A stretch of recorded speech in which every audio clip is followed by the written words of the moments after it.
Assalamualaikum warahmatullahi wabarakatuh. Alhamdulillah, anak-anak murid, kita bertemu lagi dalam mata pelajaran pendidikan Islam. Baiklah, mari sama-sama kita membaca doa. Bismillahirrahmanirrahim. Allahumma aftah alaina hikmataka wanshur alaina min khazaini rahmatika ya arhamar rahimin. Amin. Baiklah anak-anak murid, kita akan belajar mata pelajaran pendidikan Islam dalam bidang ibadah. Baiklah, tajuk yang kamu akan pelajari pada hari ini ialah mari bersuci. Sebelum kita belajar, mari kita tengok dulu objektif pembelajaran yang kamu akan dapat. Pertama, dapat menyatakan dan menerangkan pengertian najis. Kedua, menjelaskan bahagian najis dan cara menyucikannya. Baiklah, cuba kamu tengok gambar di bawah ini. Apakah yang kamu nampak? Masya Allah, pakcik tu nak pijak apa tu? Najis kan? Baiklah, hari ini kita akan belajar pengertian najis dan juga pembahagian najis dan cara menyucikannya. Pentingkah belajar tentang najis dan juga cara menyucikannya? Penting anak-anak murid, kerana najis ialah semua benda kotor yang menghalang daripada sah solat seperti darah, tahi, nanah, air kencing dan lain-lain. Sila rujuk buku teks Pendidikan Islam muka surat 114. Najis pula terbahagi kepada 3 bahagian. Ya, pertama, najis mukhaffafah. Apa itu najis mukhaffafah? Iaitu air kencing kanak-kanak lelaki yang berumur 2 tahun ke bawah yang tidak makan dan minum kecuali susu ibunya sahaja.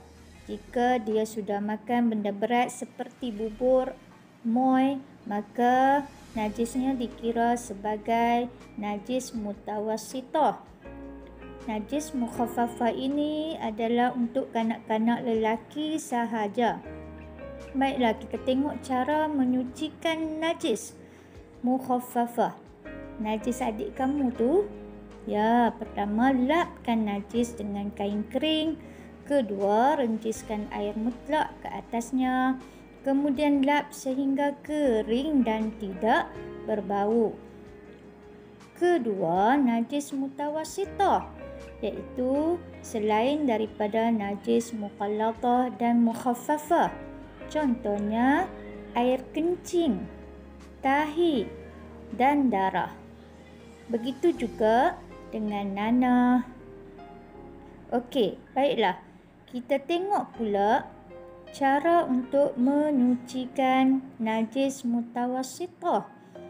Bagaimana murid-murid ya? Adakah sama dengan mukhaffafah, najis yang ringan? Ya, caranya ialah pertama, hilangkan dahulu najis yang terkena pada badan, pakaian atau tempat. Yang kedua, basuh dengan air mutlak sehingga hilang bau dan rasanya.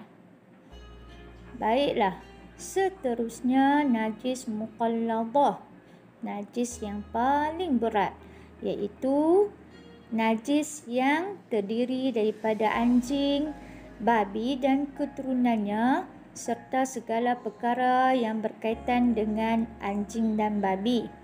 Contohnya air kencing, air liur anjing dan babi dan darah kedua-dua anjing dan babi. Baiklah murid-murid, najis ini sangatlah berat. Kita memerlukan 1 bahagian air tanah dan juga 6 bahagian air mutlak. bagaimana cara nak menyucikan najis mukhalatah?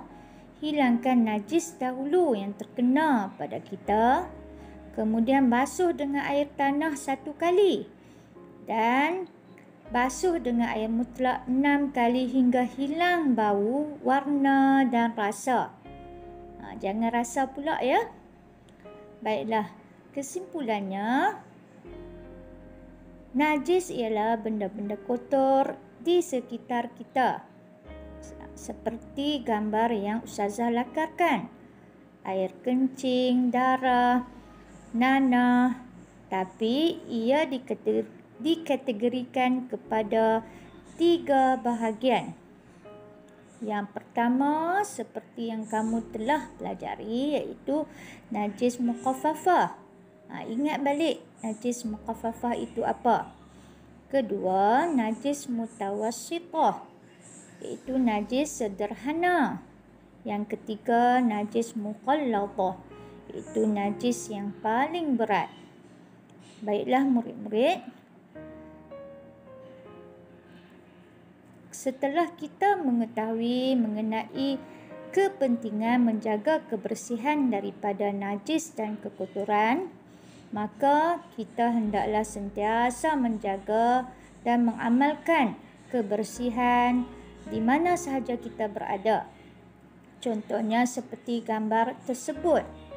Sila rujuk buku teks muka surat 114 hingga 117 untuk kamu lebih memahami tentang marilah bersuci, iaitu bersuci daripada najis. Baiklah, Ustazah nak kamu buat latihan pengukuhan di dalam live worksheet yang Ustazah sertakan.